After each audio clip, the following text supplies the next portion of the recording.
Bilasizmi aka, bu achchiqlik bo'yicha ham O'zbekistonda birinchi bo'lsa kerak, hali buni sinab ko'ramiz.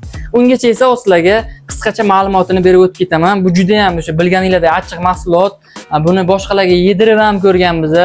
Odamlar fikrlarini bildirishganida juda ham achchiqligini inobatga olib aytishgan. Bu mahsulotimiz haqida qisqacha saqlash muddati haqida gaplashib o'tib ketamiz sizlar. Agar 5 gradus minus 5 gradusda saqlansa 48 soatgacha buni saqlab tanovul qilishimiz mumkin.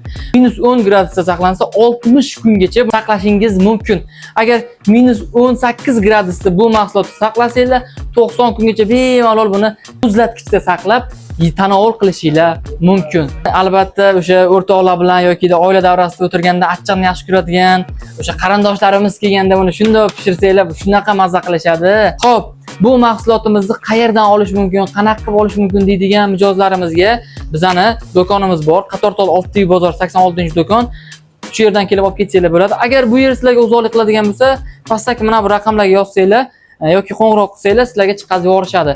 Yoki direktdan yozsanglar sizlarga javob berib, mahsulotni dastavka qilib ham chiqarib yuborishadi.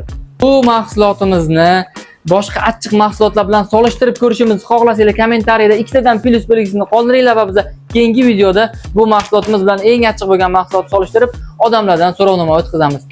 Salomat bo'linglar, charchamanglar.